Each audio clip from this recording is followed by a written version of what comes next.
बिस्मिल्लाहिर्रहमानिर्रहीम। अस्सलाम वालेकुम नाज़रीन, लाइव डॉक्टर शाहिद मसूद के साथ मैं हूं नाइला अली। नाज़रीन, वज़ीर आज़म शहबाज शरीफ साहब की ज़ेर सदारत एक अहम आज इजलास हुआ जिसमें चीनी की बरामद पर पाबंदी आयद कर दी गई जो कि पूरे साल नाफिज रहेगी। दूसरी जानब सुप्रीम कोर्ट ने आर्टिकल 63A की तशरीह के लिए दायर सदारती रेफरेंस समात के लिए मुकर्रर कर लिया है। इसके अलावा कल रात कराची में होने वाले PTI के जलसे पर भी बात करेंगे। हमारे साथ स्टूडियो में मौजूद हैं डॉक्टर शाहिद मसूद। अस्सलाम वालेकुम डॉक्टर साहब। जी आपको सर, कल वजीर आला पंजाब का इंतखाब होने जा रहा है। आज के अदालत के फैसले के बाद क्या एक्सपेक्टेड है? जो हमने मंजरनामा इधर इस्लामाबाद में वफाक में देखा, क्या वही हम पंजाब में देखने जा रहे हैं? नहीं, बसात सज रही जी, और बड़ी उलझी हुई बसात है। और आइंदा अगले चंद दिनों में क्या हो सकता है मुल्क में, उससे पहले बिल्किस ईदी साहिबा को अल्लाह ताला उनके दर्जात बुलंद फरमाए। आमीन, आमीन। एक बड़ा नाम बेशक। पाकिस्तान का कह लें या दुनिया आलमी सतह पे कह लें, जिन शख्सियात ने आलमी सतह पे अपने नकूश छोड़े हैं, मुख्तलिफ अदारों, बेशुमार अदारों का ये कहना है कि जिन शख्सियात का दुनिया पे गहरा असर रहा, उनमें से एक बिल्किस ईदी साहिबा है। और बिल्किस ईदी साहिबा जो हैं, ये इनकी जो तारीख़ पैदाइश जो इनके रिकॉर्ड्स पे और हमारे सामने, वो 14 अगस्त 1947, और यानी तकरीबन 74 साल तकरीबन। और ये जो हैं, ये 1966 में इनकी ईदी साहब के साथ शादी हुई थी, और 2 बाईपास हार्ट सर्जरी। ये जो तस्वीर है तहमीना दुरानी साहिबा के साथ इनकी, जो अभी थोड़ी देर पहले हमने देखी है, ये तस्वीर कल या परसों जब शहबाज शरीफ साहब कराची गए थे, तो तहमीना दुरानी साहिबा बतौर खातून अव्वल उन्होंने विज़िट किया था बिल्किस ईदी साहिबा को। तो हॉस्पिटल की वो तस्वीर जो हमारे सामने है, तो बिल्किस ईदी साहिबा जो है, ये इनकी 2 कार्डियक ऑपरेशंस, इनकी सर्जरीज हुई, और उसके बाद जो है वो इनको मतलब हार्ट का प्रॉब्लम बहुत ज़्यादा, नमूनिया वगैरह शायद आखिर में हो गया था, मल्टीपल ऑर्गन्स इन्वॉल्व हो गए थे जो अभी तक इतलात हैं, और फिर ये खालिक हकीकी से जा मिली। इनका ताल्लुक गुजरात से, इंडिया से ये आई थी, बंटवा के इलाके से, और हिजरत कर गई थी फिर इनकी फैमिली पाकिस्तान, और ये क्वालिफाइड नर्स थी। और ईदी साहब के साथ इनकी जो रफाकत रही, यानी वो तकरीबन 50 साल इन्होंने इकट्ठे गुजारे दोनों ने। और बिल्किस ईदी साहिबा जो हैं, इन्होंने मैं इनको जब पहली दफ़ा मिला, बहुत जब अपने आप समझें कि मेडिकल लाइफ या शायद फाइनल ईयर या 4th ईयर में कभी इनसे मुलाकात हुई बिल्किस ईदी साहिबा से, तो इनका मैं नहीं जानता कि वो अब तक मौजूद है या नहीं। क्लिफ्टन में इनको बहुत बड़ा घर, बहुत बड़ा घर कराची का उस वक्त, अब तो खैर बहुत डेवलप हो गया है वो क्लिफ्टन और डिफेंस, और लेकिन उस वक्त वो जो बिल्कुल एक सेंटर था, बिल्कुल मरकज़ क्लिफ्टन में, वहाँ पे बहुत बड़ी एक कोठी इनको किसी ने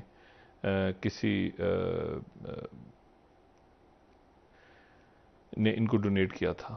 सही।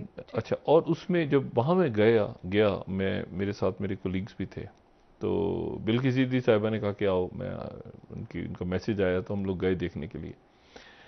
तो वहाँ पर उस बहुत बड़े से घर में बहुत सारे कमरे ऊपर नीचे बने हुए, और बहुत सारे उसमें बच्चे और बच्चियाँ, छोटे बच्चे बच्चियाँ, और फिर उनको देखने के लिए बड़ी बच्चियाँ, यानी आप टेक समझेंगे केयर के लिए। नौजवान लड़कियां उनको, बच्चों को देख रही हैं ये, और तो पूरा एक घर का माहौल, और जनाब सफाई बिल्कुल।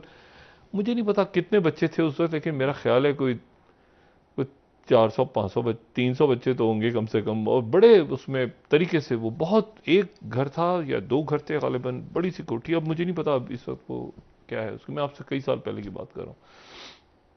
और हमें इसलिए ज़रा ज़्यादा बिल्किस, एक तो ईदी साहब तो के साथ तो वो था कि वो एमरजेंसी के बाहर उनकी एम्बुलेंसेस खड़ी होती थी, और ज़ाहिर कफन दफन, और ईदी साहब गुस्ल देते थे और दफनाते थे खुद मैयतों को। लेकिन बिल्किस सीदी साहिबा जो थी वो ये झूला रख दिया।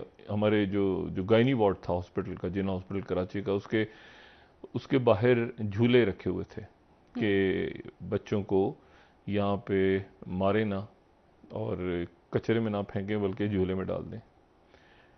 तो बड़े फतवे और बहुत इनके ऊपर बहुत उस ज़माने में ज़ाहिर है अब भी होता है, लेकिन बहरहाल ईदी साहब भी नहीं रुके उससे और बिल्किस ईदी साहिबा भी नहीं रुकी। तो लोगों ने फिर ये झूलों में बच्चे डालने शुरू किए काफ़ी अर्सा पहले। और फिर ये हुआ कि तो मैं जो वहाँ पर गया, मैं अपना एक्सपीरियंस आपको बताता हूँ बिल्किस ईदी साहिबा के साथ। तो बिल्किस ईदी साहिबा से मैंने कहा ये बच्चे जो हैं ये तो मतलब है कि बड़ा शोर वोर मचाते हैं, रोते हैं, धोते हैं, इनके टेक केयर कौन करता है? छोटे छोटे बच्चे हैं, 1 महीने का बच्चा है, कोई 3 महीने का बच्चा है, कोई 6 महीने का बच्चा, बच्चियां अलग हैं, बच्चे अलग हैं। तो इनकी देखभाल के लिए ये जो ज़रा ज़्यादा उम्र की लड़कियां हैं, जो यानी 13, 14, 15 साल की लड़कियां उनको देख रही हैं, फिर वो उनको पढ़ा रही हैं, फिर उनकी क्लासें हो रही हैं, फिर ये हो रहा है, फिर स्कूल जा रही हैं, फिर वापस। तो मैंने कहा ये इतनी वॉलंटियर्स कहाँ से मिल गई हैं आपको? यानी ये बड़ा मुश्किल होता है कि बच्चों, छोटे बच्चों को देखने के लिए वॉलंटियर्स कहाँ से, देखभाल बड़ी मुश्किल है। तो ये इनकी देखभाल के लिए आपको लड़कियां कहाँ से मिल गई हैं? तो मुझे बिल्किस ईदी साहिबा ने बताया कि वो कहती हैं कि ये वो लड़कियां हैं जो सबसे पहले झूलों से मैंने उठाई थी। सबसे पहले जिन बच्चियों को मैंने झूलों से उठाया था वो बच्चियां यहीं पर जब बढ़ती गईं। शुरू में मुझे प्रॉब्लम हुई, लेकिन वो बड़ी होती गई, फिर और बच्चे आते गए तो वो उनको देखते गए, फिर वो बढ़ते हुए, तो पूरा एक सिस्टम उनका ऐसा बना हुआ था कि उसमें फिर वो जो है वो मतलब बड़े बच्चे छोटे बच्चियों को देख रहे हैं, फिर वो अलग हो जाते थे, बच्चे अलग हो गए, बच्चियां अलग हो गई खास एज ग्रुप के, फिर वो और फिर उसके बाद उनकी शादियां वहीं से हुई। और मैं आपको यकीन करें, आप इस बात को सुन के लोग बड़ा हैरान होंगे, मैंने बहुत अच्छी यानी मालदार और बिजनेस फैमिलीज को मैंने बिल्किस सीदी साहिबा से पूछा। मैंने कहा इनकी शादियां कैसे होती? कहती हैं ऐसे तो हो जाती, लेकिन डॉक्टर साहब मैं आपको एक बात बताऊं, डॉक्टर साहब तो नहीं, तो शायद कह के मुझे पता नहीं बेटा कह के क्या कह के उन्होंने मुखातिब किया था। मुझे कहती हैं तुम्हें पता है कि बड़े बड़े बिजनेसमैन और बड़े बड़े लोग आके और मेरे पास आते हैं और कहते हैं कि हमें ये जो आपके पास बच्चियां हैं ना, अपने बच्चों की शादी इनसे करनी है जो ईदी जो आपके यहाँ पे रही, क्योंकि हमें ये पता है कि ये बच्चियां जो हैं इन्होंने मतलब हर चीज़ पढ़ाई भी की हुई है, घर को भी देखना सीखा हुआ है, ये बाहर भी जाते हैं कैसे, तो हम इसके बजाय इसके कि हम इधर उधर घूमें तो आप हमें, तो वो बड़े बड़े ख़ानदानों में भी लोग बिल्किस सीदी साहिबा के पास आके यहाँ जो बच्चियाँ इनके पास यहाँ शादियाँ उनकी होती थी। तो एक इन्होंने एक अभी जो रफ एस्टिमेट है वो ये है कि अच्छा जो बच्चे होते थे तो उनका कोई नाम ही नहीं होता था, जो झूले से उठाते थे बच्चियाँ, तो ईदी साहब उनको अपना नाम देते थे। तो मतलब मिसाल के तौर पर बच्चा है वो जमील है, तो जमील का नाम ईदी साहब ने अपना नाम दे दिया। तो वो जमील जो बच्चे का नाम जमील है, तो माँ बाप उसको जो भी है फेंक के चले गए, बच्चे को झूले में डाल के चले गए। ऐसा भी हुआ है कई दफ़ा कि वहाँ पे बच्चे जो हैं वो जले हुए बच्चे मिलते थे, तो जले हुए बच्चे भी थे इनके पास।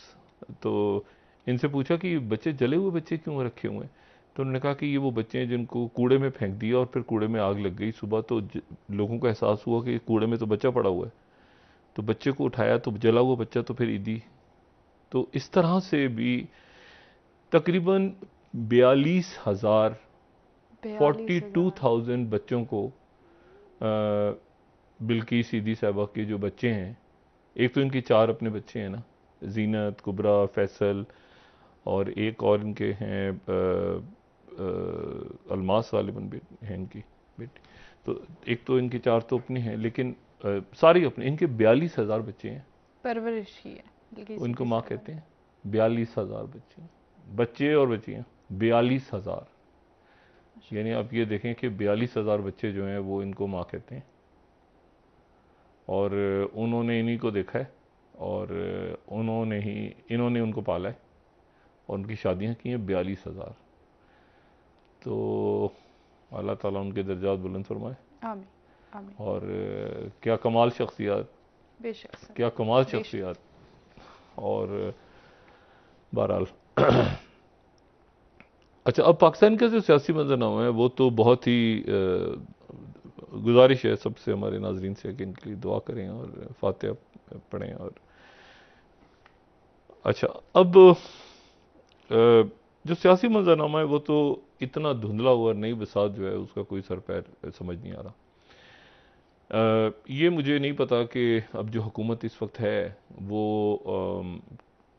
पहली बात तो ये कि किसकी हुकूमत है ये भी नहीं पता।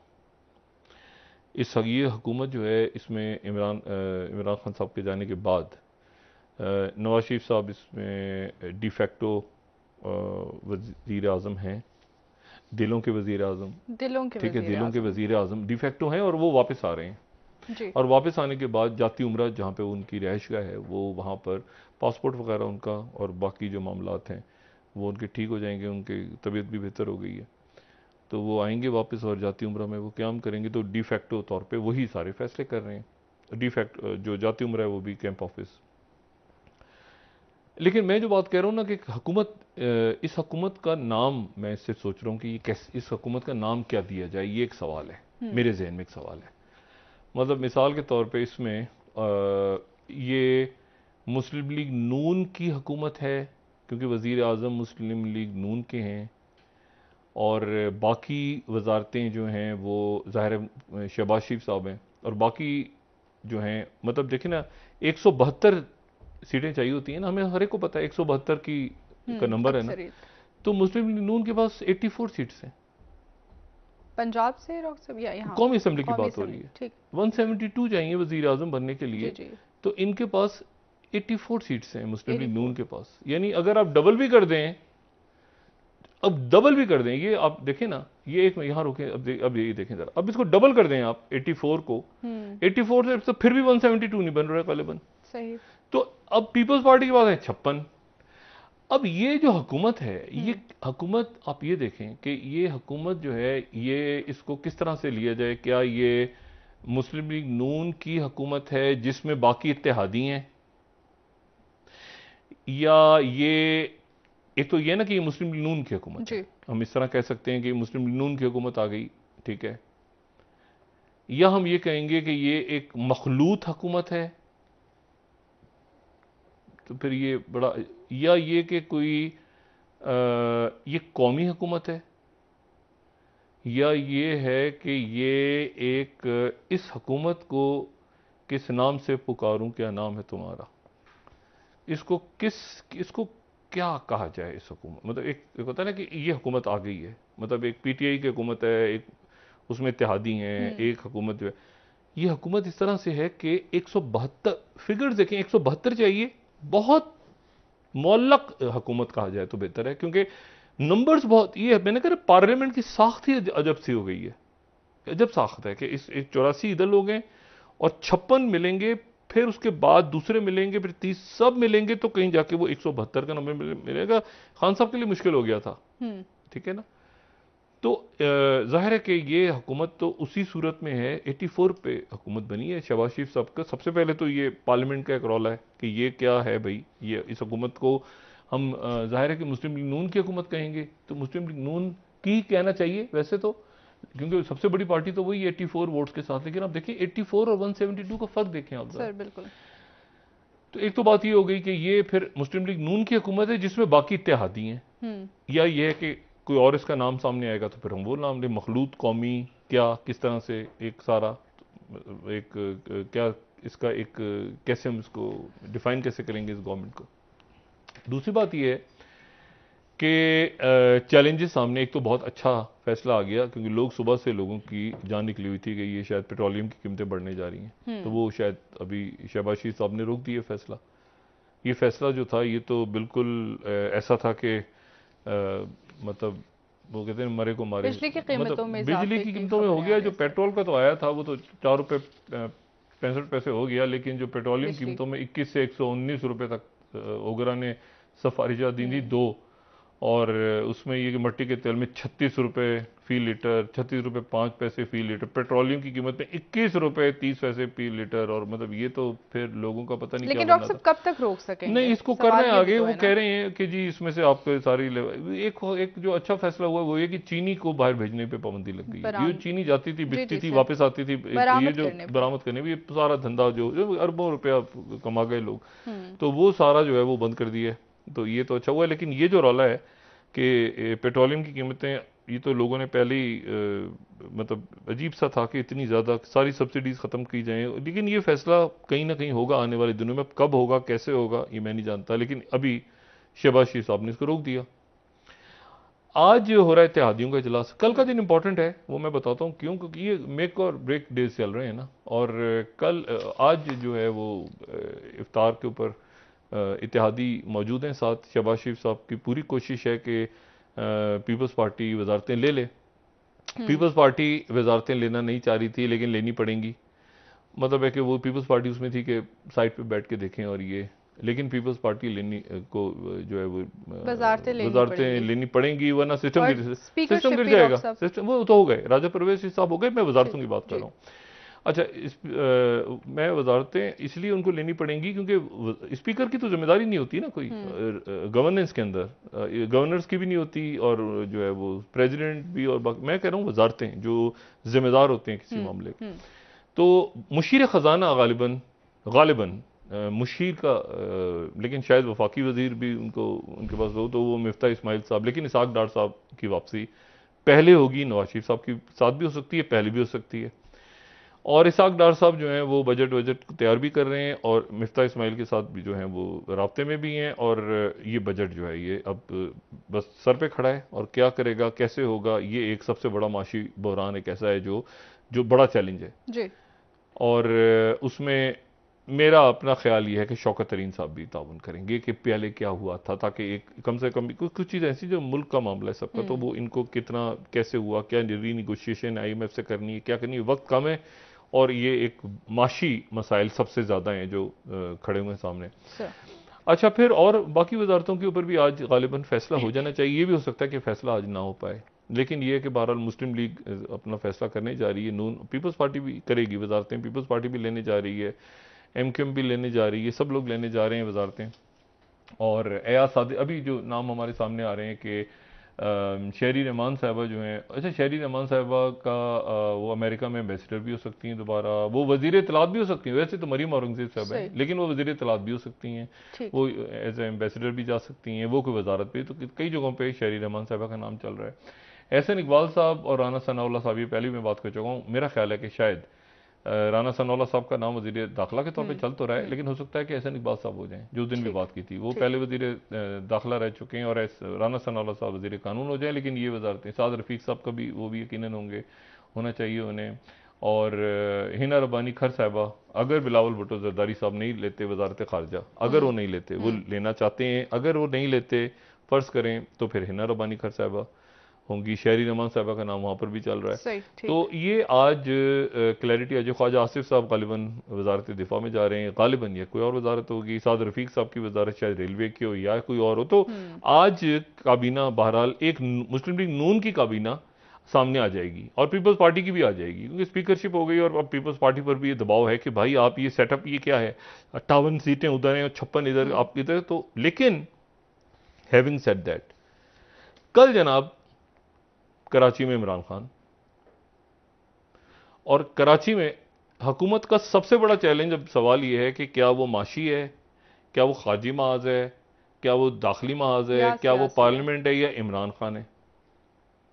ठीक है, मतलब क्योंकि मतलब होता है ना, वो एक इश्तहार आता था कि आप मतलब eat Pepsi, drink Pepsi, sleep Pepsi, ऐसे करके एक पेप्सी का इश्तहार होता था। तो इधर ईट इमरान खान, स्लीप इमरान खान, मतलब स्टैंड जहां देखें तो जिधर देखूं तेरी सूरत नजर आती है। तो हर जगह चूंकि इमरान खान ही फिलहाल नजर आ रहे हैं हुकूमत को, तो इधर उधर इमरान खान की, पानी पिया देखा तो इसमें इमरान खान, शीशे में नजर डाली इमरान खान, ठीक है ना, खिड़की में से झांका इमरान खान, TV ऑन किया इमरान खान, सो गए ख्वाब में इमरान खान। इस तरह की सिचुएशन बनी हुई है कि इमरान खान ने क्या करना है ये किसी को नहीं पता। और इमरान खान, और ये मसाइल अपनी जगह हैं, काबीना जल्दी बने, क्योंकि फैसले जो हुकूमत करेगी वो हुकूमत मींस वजीर आजम एंड कैबिनेट, तो सरकारी तौर पे फौरी तौर पे हर फैसले के ऊपर वो मतलब पीछे की डेट्स पे भी हो जाता है, लेकिन एक हुकूमत की शक्ल तो बने ना कि मुख्तलिफ वजीर अपनी अपनी जगह संभालें।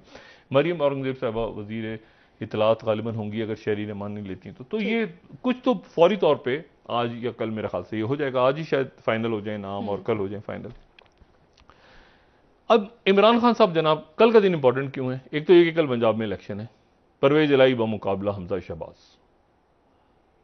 और वही दोस्त मोहम्मद मजारी साहब डिप्टी स्पीकर जिनके खिलाफ ऑपोजिशन गई थी।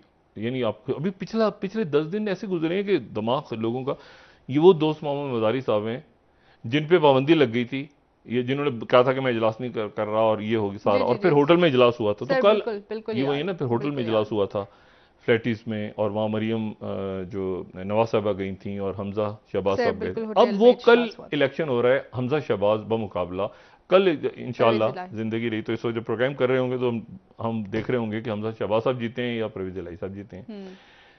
दोनों बड़े जबरदस्त ताल्लुकात हैं। हमजा शहबाज साहब जो हैं वो बहुत करीब हैं परवेज इलाही साहब से। मतलब परवेज इलाही साहब, ये ना समझा जाए कि परवेज इलाही साहब का जीतना जो है वो इमरान खान साहब का जीतना है। परवेज इलाही साहब आगे वो उन्हीं के साथ थे, वो आखिरी मिनट पे आपको पता है ना वो इधर से उधर हो गया था मामला, आधी फैमिली इधर है आधी फैमिली उधर है। मतलब ये मतलब यूं समझे ना कि मतलब मुनस इधर हैं और वो तारिक बशीर चीमा साहब उधर हैं, सालिक साहब उधर हैं, कोई इधर है कोई इधर, तो एक ही फैमिली में एक दरार सी है। तो वो हो सकता है वो उधर ही होंगे, मतलब आगे जाके पीटीआई के साथ रहते हैं नहीं रहते, वो पूरी फैमिली जो है तकरीबन उधर जा चुकी है, यानी अपोजिशन की साइड पे जा चुकी है, यानी अपोजिशन से कह रहा हूं मुत्तहिदा हुकूमत की तरफ जा चुकी है। अच्छा, अब इसमें यह है कि अच्छा फिर तारिक चीमा साहब को क्या वजारत मिलती है नहीं मिलती, ये भी देखना है। MQM की वजारतें बढ़ेंगी, गवर्नर उनके होंगे। पंजाब के अंदर मखदूम अहमद महमूद साहब का नाम फाइनल हो गया, पंजाब गवर्नर पंजाब। मखदूम अहमद महमूद साहब जो है ये मुस्लिम लीग काफ में भी रहे हैं, ये मुस्लिम लीग नून में भी रहे हैं, और ये एक बड़े आप समझें कि तजुर्बाकार सियासतदान हैं, और ये यूसुफ रजा गिलानी साहब के भी रिश्तेदार हैं। अच्छा। और ये जो हैं ये पीर साहब पगारा के साथ भी इनकी रिश्तेदारी है, और ये तो सोचते सबसे ज्यादा इंपॉर्टेंट ये है कि ये जहांगीर तरीन साहब के भी, ये वो हम दरमियान में बात करते हैं ना, कनेक्शन बनता है, कनेक्शन। मखदूम अहमद महमूद साहब रोल प्ले कर रहे हैं जहांगीर तरीन साहब और उनके दरमियान, तो ये अहमद महमूद साहब वो पंजाब में आ रहे हैं और बड़े एक सनतकार हैं और ऐसी शख्सियत है सबको मतलब सब वेल कनेक्टेड। वो तो उनका नाम पीपल्स पार्टी ने दे दिया। पीपल्स पार्टी के दौर में ये गवर्नर पंजाब भी रहे हैं 2012-13 में, तो वो आ गए। इमरान खान क्या करेंगे कल, ये है सवाल कराची में, क्योंकि इमरान खान साहब जो हैं वो फुल मैंने कहा कि किलर इंस्टिंक्ट के ऊपर है। अच्छा, ये जो हुकूमत है ना, जो कि मैंने कहा कि जिसको जो मुस्लिम लीग नून के कुछ चैलेंजेस के साथ है, और प्रॉपर चैलेंजेस, ये जो माशी चैलेंज है ये माशी और खारजी और दाखिली जो हमारे मुल्क में बहुत शदीद नफरत, मतलब हक व बातिल का मार्का होता है ना, मार दो बस इसको, ये तलखी बढ़ती जा रही है। क्या वो कल के जलसे के नतीजे में कम होती है कि इमरान खान साहब उसी टोन के साथ वापस आते हैं? इमरान खान साहब जो बात कर रहे हैं उससे वो पीछे हट नहीं सकते, क्योंकि जरा सा पीछे हटेंगे तो लोग कहेंगे इनको क्या हो गया, इमरान खान क्या हो गया। तो इमरान खान जहां पर अपनी एक पेस ले जा चुके हैं, ये वो है जैसे मरीम नवाज साहब एक जगह ले गई थी तो उससे वो पीछे हटती थी, तो मतलब तो टेक्टफुली होता था ना कि वहां मरीम नवाज साहब नहीं गई तो शहबाज शरीफ साहब चले गए, तो कोई और चला गया तो लोग कह रहे हैं अच्छा जी बैलेंस। यहां पे इमरान खान ही है, तो इमरान खान ही हैं तो जलसा है, इमरान खान नहीं है तो उनकी कोई रिप्लेसमेंट नहीं, तो इमरान खान को सुनने। अच्छा, अब इमरान खान साहब का जो जलसा हो रहा है कराची में, जो बागी जी ना ये मज़ार कायद के साथ, तो वहां पर उसके लिए लाहौर में लिबर्टी में भी लग रही हैं स्क्रीन, इस्लामाबाद में भी लग रही हैं, यहां पर भी लोग जमा हो जाएं, वहां पर भी जमा हो जाएं, मुख्तलिफ शहरों में जमा हो जाएं, हर जगह पर मुल्क में जमा होके मजमा जो है वो देखेगा। मतलब हजारों की तादाद हो या सैकड़ों की जो भी तादाद हो या जो भी जितने भी लोग हों, वो हर जगह पर उनको बाहर निकल के, घरों से बाहर निकल के और टीवी के सामने अपने अपने स्क्रीन लगा के कहा गया। तो इस तरह समझें कि पूरे मुल्क में एक तरह से कल इज्तिमा हो रहा होगा शाम को, और उससे इमरान खान साहब खिताब करेंगे कराची में। अब इमरान खान साहब, अच्छा यहां दूसरा इशू क्या है? इशू यह है कि अब इसको नवाज शरीफ साहब कैसे देख रहे हैं। नवाज शरीफ साहब वापस अगर वतन आते हैं, और पहली बात तो ये कि उनके मुकदमे फिर ये सफारती पासपोर्ट उनका चैलेंज, लेकिन ये मसले मामला हो जाएंगे हल। हाँ, ये मतलब है कि जो भी मामला तय हुए हैं उनके साथ, उनमें से ये भी है कि नवाज शरीफ वापस आना है। अब नवाज शरीफ साहब वापस आने के बाद जो है वो, एक तो ये कि अभी सदर किसने बनना है, ये मामला अटका हुआ है। मौलाना फजलुर रहमान या आसिफ जरदारी साहब, इम्पीचमेंट होगी, सदर की सीट खाली होगी नहीं होगी, ये होगा वो होगा, वो सारा चल रहा है। बिलावल वजीर खारजा बनेंगे तो वो बाहर चले जाएंगे, तो या मतलब अभी मैंने कहा ना कि ये आप यकीन करें बहालत मजबूरी ले रहे हैं, बहुत से लोग गुजारते हैं, क्योंकि इस वक्त इशू ये है कि वो ये देख रहे हैं कि इसकी मुद्दत नहीं पता। एक होता है ना पार्लियामेंट में जीत कर आए, कहते हैं 5 साल के लिए आए हैं, एक होता है सेनेटर बने इतने सालों के लिए, एक आपको पता ही नहीं है कि कितने महीनों के लिए हैं, क्या हैं। किसी वक्त पता चला उधर से एक अलग ग्रुप बना। देखिए ना ये सूरत हाल क्या है, एक मुनर्रिफ ग्रुप बन गया, एक ग्रुप टूट गया पीटीआई का, पता जरदारी साहब ने ऐसे करके कड़क करके उस ग्रुप से डील किया और नून की हुकूमत गिर गई। देखे ना भाई, आप देखें 56 और 84 है ना, उधर 20-25 एक अलग ग्रुप बना, ठीक है ना। जरदारी साहब ने बात की, इधर उधर किया, सारा मुस्लिम नीचे। मतलब ये बहुत ही एक जो है ना एक ऐसा है, और इसमें कोई लिखत पढ़त कुछ नहीं है। और लिखत पढ़त हो भी तो कोई लिखत पढ़त कोई कुरान हदीस नहीं होती। जरदारी साहब के बकौल मेरी नशीस में कहा था उन्होंने, तारीखी जुमला। अच्छा, तो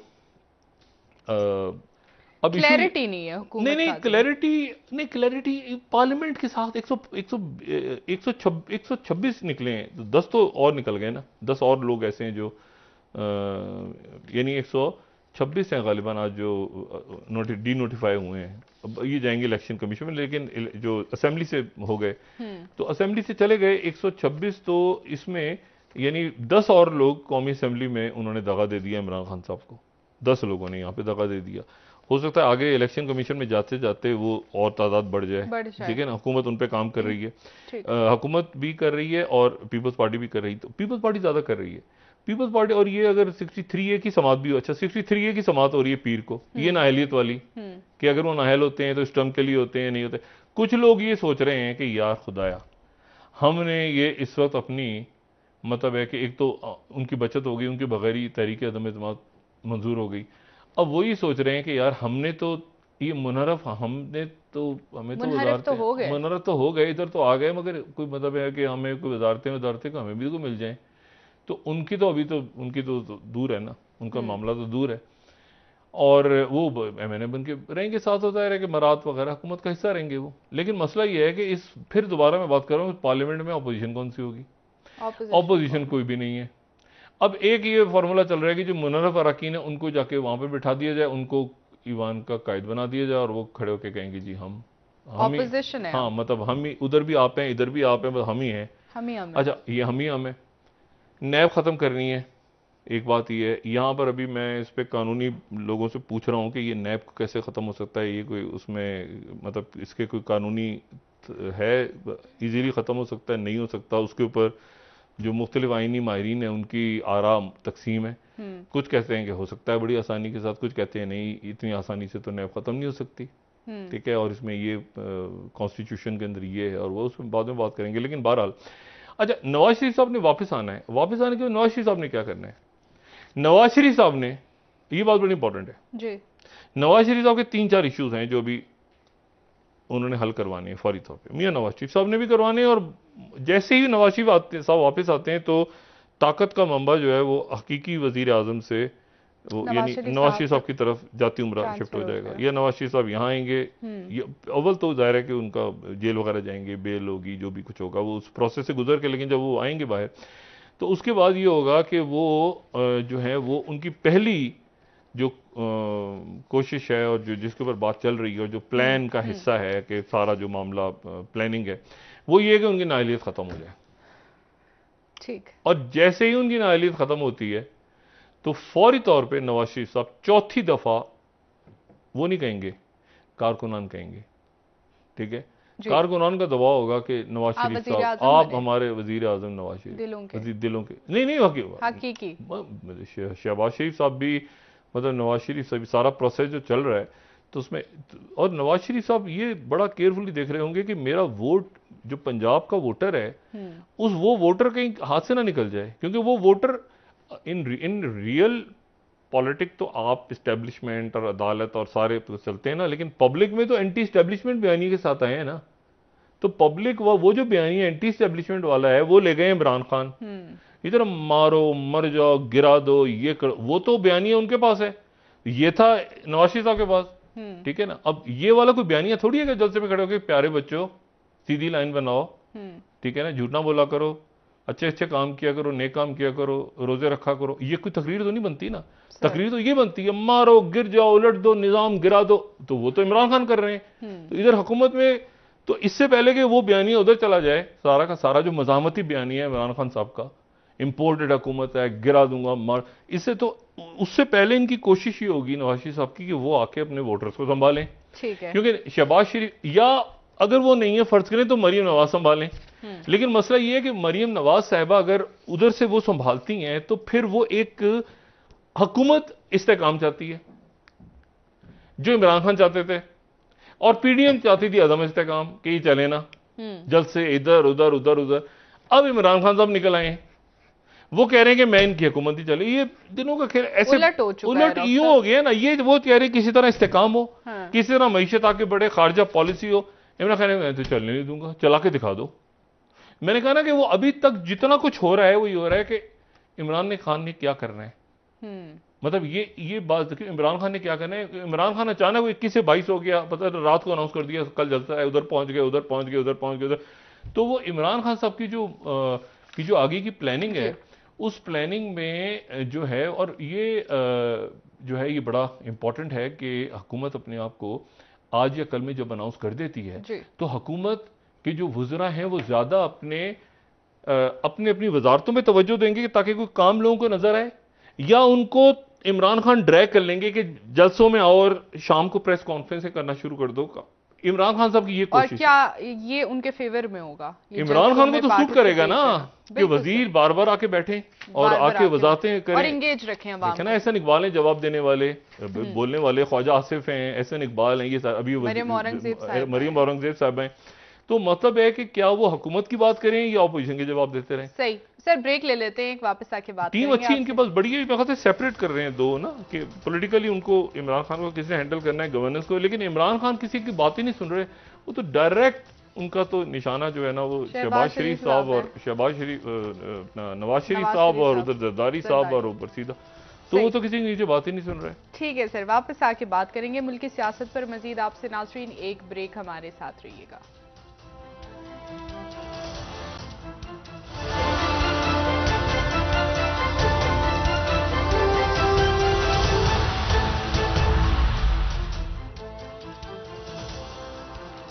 वेलकम बैक नाजरीन। जी डॉक्टर साहब, कहा जा रहा है कि डेप्यूटी स्पीकर के खिलाफ भी तहरीक अदम एतमाद कल कौमी असम्बली में पेश किया जाएगा और फॉरेन फंडिंग रोजाना की बुनियाद पर, फॉरेन फंडिंग रोजाना की बुनियाद पे चलेगी, उसको 1 महीने के अंदर का है ना मुकम्मल करने को, तो उसके ऊपर जो है वो तहरीक इंसाफ ने कहा कि बाकी पार्टियों का भी 100 दिन में किया जाए, लेकिन वो 100 दिन में होता है नहीं होता, लेकिन ये डेली की बेसिस के ऊपर फॉरेन फंडिंग केस होगा। और जितना फॉरेन फंडिंग केस तेज होगा उतनी ही ज्यादा इमरान खान साहब की पॉलिटिकल मूवमेंट्स तेज होनी शुरू हो जाएंगी, ठीक है, क्योंकि वो उतना ही अपने जलसे और जुलूस और ये सारे मामला वो तेज करेंगे। शुरू के ये वो दिन है जिसमें हुकूमत को इस्तेकाम चाहिए, और बहुत से काम ऐसे हैं जो मिसाल के तौर पे इसाक डार साहब का वापस आना, एक उसमें कानूनी बहुत सारे मामला और हैं उसमें, वो किस तरह वापसी बजट उन्होंने पेश करना है चाहिए, और सऊदी अरेबिया से वो होते हुए आएंगे या वापस यहाँ आके वो सऊदी अरेबिया जाएंगे। लेकिन ये वो वक्त होगा जो इमरान खान साहब अपने अरूज पे, क्योंकि उनका तो कहना यही है ना कि ये क्या हुआ, ये कैसे हो गया, ये क्या हुआ, ये तो मतलब वो तो एक लाउड आवाज में, और की इमरान खान साहब की मैंने कहा ना पिच मरियम नवाज साहब के खास जगह पे तय हो गया था ना मामला, एक यानी कि मामले से मुराद ये कि उनकी जो तकारीर हैं, तो अब उनकी तकारीर में जो है वो जाहिर है कि इमरान खान साहब को बोल रही है ना, लेकिन वो तकारीर जो एक ख़ास पैराए में होती है ना, जो मज़ाहमती बयानियाँ, वो मज़ाहमती बयानियाँ बड़ा ज़बरदस्त होता है अपोजिशन के अंदर रहते हुए। हुकूमत में आके वो मज़ाहमती बयानियाँ फिर ख़त्म हो जाता है, क्योंकि फिर आप हुकूमत उधर उधर वो आगे से जवाब देते हैं, वो आपके जवाब ही नहीं दे रहे, वो उधर पब्लिक महंगाई कैसे आए, इम्पोर्टेड साजिश, ये वो अभी तक वो पिछले 24 घंटों से वो बहस चल रही है मुदाखलत में और साजिश में क्या फ़र्क है, ठीक है ना। मुदाखलत क्या होती है, साजिश क्या होती है, कहते हैं पहले साजिश होती है फिर मुदाखलत होती है, कहते नहीं पहले, मतलब एक मामला वो DGISPR साहब के मुंह से एक लफ्ज़ निकला, उसके बाद वो पूरी एक बहस चल रही है कि जी अच्छा इंटरफेरेंस क्या होती है और क्या होता है। अच्छा मतलब है कि भाई ईस्ट इंडिया कंपनी आई थी, तो ईस्ट इंडिया कंपनी ने इंटरफेयर किया था या साजिश की थी या क्या किया था, वो कैसे आके काबिज हो गए थे, मतलब देखें ना। अब ये तो इसको तो देखना पड़ेगा। तो बहरहाल पब्लिक लगी हुई है बहस पे कि ये साजिश में और इंटरफेरेंस में क्या फ़र्क है, क्योंकि DGISPR ने कहा कि इंटरफेरेंस तो हुई लेकिन कंस्पिरेसी नहीं हुई। कौम को और क्या चाहिए, लग गई पूरी कौम, और इसका कोई ना कोई जब तक हल नहीं निकलता, हल निकल भी जाता है इसका तो इमरान खान साहब, तो जब इमरान खान साहब कह रहे हैं तो हमारी बात तस्लीम कर ली, वो कह रहे हैं मेरी बात तो मान ली, PTI के लोग कह रहे हैं यही तो हम कह रहे थे मुदाखलत वो कह रहे हैं कि जी मुदाखलत नहीं। अब यही तो मैं कह रहा हूँ ना, तो कौम इसमें लगी हुई है ना, सब लगे हुए हैं ना, बहस हम भी पढ़ते हैं रोज सुबह शाम, ऐसे होता है ऐसे होता है, तो ठीक है। उन्होंने इमरान खान साहब कह रहे हैं कि देखा मुदाखलत और क्या होती है, मुदाखलत इंटरफेरेंस, वो कह रहे हैं कि जी कॉन्स्पिरेसी को रद्द कर दिया, यानी हुकूमत जो है वो कह रही है। अब ये कितना मुश्किल से इसको बोलने में भी शायद थोड़ी देर कन्फ्यूजन हो जाए कि वो हुकूमत है और ये ऑपोजिशन है, क्योंकि इतनी तेजी से हुआ है ना सर, थोड़ा वक्त लगेगा, लेकिन बहरहाल तो ये जो हुकूमत है, जो मुत्तहिदा हुकूमत है, वो कह रही है कि ये जो है ये तो हमारी बात कंस्पिरेसी थी नहीं, वो कह रहे हैं अच्छा और क्या होती है मुदाखलत, और क्या होती है किसी काम में मुदाखलत करना। तो वो एक इसको इमरान खान साहब कह रहे हैं हमारा बयान ये दुरुस्त हो गया, मुदाखलत हुई है तो फिर उसके बाद उससे पहले साजिश हुई तो मुदाखलत हुई ना। हुकूमत कह रही है कि हमारा बयान किसी के घर को दीवार टापनी हो, घर में कूदना हो, दाखिल होना हो, तो पहले प्लान किया जाता है ना, पहले चोर चक्के साजिश करते हैं ना बैठ के किसी जगह के, एक मिनट यार इसके किस वक्त छलांग मारेंगे, क्या करेंगे, कहाँ पे क्या होगा, तो साजिश करके तो कूदते हैं ना, ऐसे थोड़ी कि वो छलांग मार दी दूरी से गटर में गिर गए, वो पूरा पहले प्लान करते हैं ना। साजिश वो ये कह रहे हैं कि भाई साजिश पहले होती है फिर मुदाखलत होती है, वो कह रहे हैं साजिश तो हुई नहीं है, साजिश तो हुई नहीं है। तो ये अब एक बस ऐसा है मामला जिसको इमरान खान साहब भी अपने अंदाज में ले रहे हैं, वो अपने अंदाज में ले रहे हैं, ठीक है। तो ये जो है ये अब ये कल का जलसा कैसे होता है। अच्छा ये चैलेंजिंग डेज हैं शहबाज शरीफ साहब के लिए, और काबीना मेरा ख्याल है जितनी जल्दी बन जाए, कॉलोन नहीं हुई अभी तक, वैसे तो मुलाकातें हुई होंगी लेकिन अभी तक सरकारी कॉलोन नहीं हुई आर्मी चीफ की तरफ से जी। यानी एक दिन तो हमने सुना कि वो तकरीबे हल्फबरदारी में नहीं आए, कमर बाजवा साहब की तबीयत अलील थी, अल्लाह ताला उन्हें सेहत दे, लेकिन उसके बाद कॉलोन भी तो होती है, नए वज़ीर आज़म से मुलाकात भी तो होती है, तो हाँ, तो हम याद दिलाते हैं सबको कि हमारे नए वज़ीर आज़म जो हैं उनको बराह करम जाके जो मुल्क की अस्करी शख्सियात हैं वो जाके उनसे मिलें तो सही, उनसे मिलें और उसी तरह से मिलें बाग में बैठ के, ठीक है, जैसे मतलब ज़रा पता चले ना बॉडी लैंग्वेज तो हम भी ज़रा डिस्कस करें, अच्छा कैसे बैठे हैं, कि अच्छा इस तरह आगे पीछे दाएं बाएं, तो वो कॉलोन नहीं हुई अभी तक, सरकारी कॉलोन वो मस्ट होती है। तो लाजमी तौर पे प्राइम मिनिस्टर को आपने गार्ड ऑफ ऑनर तो हो गया, बाकी सब कुछ हो गया, चलें एक दिन वो तकरीब है, लेकिन कॉलोन तो जरूरी है सर, नहीं जरूरी, मुतालबा करते हैं कल कॉलोन होनी चाहिए। ये तो अजीब सी बात है, कॉलोन ही नहीं हुई अभी तक। हाँ। हम देखें ना कैसे है, क्या हुआ कैसे, और उसकी वीडियो जारी की जाए, स्टिल ना दी जाए, तो वीडियो थोड़ी सी हम जरा उसको 3D में देखें, 3 डायमेंशन में कि कैसे, ठीक है ना, कैसे, तो वो बड़ा ज़रूरी है। सिविल मिलिट्री रिलेशनशिप तो आपको पता है उसके बगैर तो पाकिस्तान चलता ही नहीं है। अच्छा तो वो जो है तो वो मीटिंग भी नहीं हुई। अच्छा काबीना आज बन जाएगी शाम को, अब आज बन जानी चाहिए, और मेरा ख्याल है हाँ ये मेरा नहीं ख्याल कि बहुत इनमें उलझा होगा। पीपल्स पार्टी भी ले लेगी वजारतें, वो उनको भी है, बस ये कि वो ख़जाना उनको दे दी वो इम्पोर्टेंट, खारजा उनको दे दी वो इम्पोर्टेंट, बस ख़त्म। बाकी तो ऐसे ही है ना, दाखिला भी तो है डॉक्टर साहब, दाखिला तो है, लेकिन दाखिला भी है इम्पोर्टेंट है, दाखिला भी है, लेकिन ये कि वो ये दो इम्पोर्टेंट है सबसे ज़्यादा। दाखिला भी अपनी जगह बहुत इंपॉर्टेंट है, लेकिन ये है कि वो तो ये सारे जो मामलात हैं, ये इसमें सबसे पहले तो ये डिसाइड करना है हमने कि ये हुकूमत किसकी है और ये कितने अरसे तक है। क्योंकि मैंने आपसे कहा ना कि जिस दिन, अच्छा जरदारी साहब भी देख रहे हैं कि ये एक मिनट, ये चौथी दफा वजीर आजम बनने आ रहे हैं, नवाज शरीफ साहब चौथी दफा, ये कहें ना कहें पब्लिक की डिमांड, सब केसेस भी तो है ना, क्या आसानी से वो केसेस खत्म हो जाएंगे, नवाज शरीफ साहब आ जाएंगे, बाहर गए वापस आ गए, बीमार हो जाता है इस मुल्क में, हाथ लहराते हुए गए और बीमारी से मतलब जान छुड़ा के ऐसे गए वापस, छोड़ दें ये तो छोड़ दें आप। इस मुल्क में बस छोड़ दें, जंग मोहब्बत और पाकिस्तान में सब चलता है, सब जायज है। बात यह है कि वो चौथी दफा वजीर आजम बनने का सोच रहे हैं, तो जरदारी साहब, भाई जरदारी साहब जो हैं वो ये देख रहे हैं ना, एक तो ये तो छोटी मोटी चीजें वजारतें दूसरे ले गए, जरदारी साहब तो प्रेसिडेंट बनना है। सर मौलाना साहब भी तो है, मौलाना पीडीएम की बुनियाद उन्होंने रखी। मौलाना साहब कहते हैं कि क्या इस मुल्क में ये नामुमकिन है कि कोई एक बारिश शख्स जिसका ताल्लुक जो इस्लाम की बात करता हो और इस्लामी जमात का, क्या उसके ऊपर पाबंदी है कि वो बारिश शख्स जो है वो सदर नहीं बन सकता? वैसे रफीक तारड़ साहब बारिश थे जी सर, ठीक है ना, मुस्लिम लीग नून के जो अल्लाह ताला उनके दर्जात बुलंद फरमाए, तो वो बारिश थे, लेकिन फजलुर रहमान साहब कहते हैं कि ये क्या मसला है, ये कोई बारिश शख्स सदर नहीं बन सकता। जरदारी साहब, लेकिन सदर की सीट खाली हो तो कोई जाए ना, आरिफ अलवी साहब तो आराम से वो, जब कोई ओथ टेकिंग का दिन आता है तो वो बीमार होते हैं, उसके बाद वो ठीक होते हैं, उसके बाद वो फिर बीमार होते हैं, फिर वो हलफ उठाने का वक्त होता है, ठीक है। अभी तक वजीर आजम सदर की मुलाकात ही नहीं हो रही उस दिन से, वो जब वो मुझे नहीं पता क्या हालात है। आर्मी चीफ भी तो बीमार हुए थे सर। नहीं मतलब क्या, शहबाज शरीफ से लोग हमारे वजीर आजम से मिल क्यों नहीं रहे लोग? बहुत नहीं मतलब एक मिनट जरा, एक मिनट यहाँ रुके ना जी जी, मतलब उनसे जब मिलने का दिन होता है तो सब बीमार क्यों हो रहे हैं? ये आर्मी चीफ भी नहीं मिल रहे और सदर का तो समझ में आता है। तो कल तक उम्मीद है कि हमें एक सब दोनों शख्सियात ठीक हो जाएं और वजीर आजम साहब से मुलाकात कर लें दोनों। हाँ एक तो जरूर एक तो ठीक हो, मतलब है कि मिले ना वजीर आजम साहब। बहुत शुक्रिया डॉक्टर साहब। नाजरीन प्रोग्राम का वक्त खत्म हुआ, कल इंशाल्लाह दोबारा आपसे मुलाकात होगी। मुझे नाइला अली को इजाजत दीजिए, अल्लाह हाफिज। जी डॉक्टर साहब, अब इमरान खान की वजह से थोड़ा सा हिचकिचाहट भी तो है ना मुलाकात। इमरान खान फिर मिले और उधर इमरान खान साहब ने कहा देखा अच्छा अपने दोस्तों रिश्तेदारों गिरदो नवाह के लोगों का सब ख्याल रखिएगा। अल्लाह हाफिज।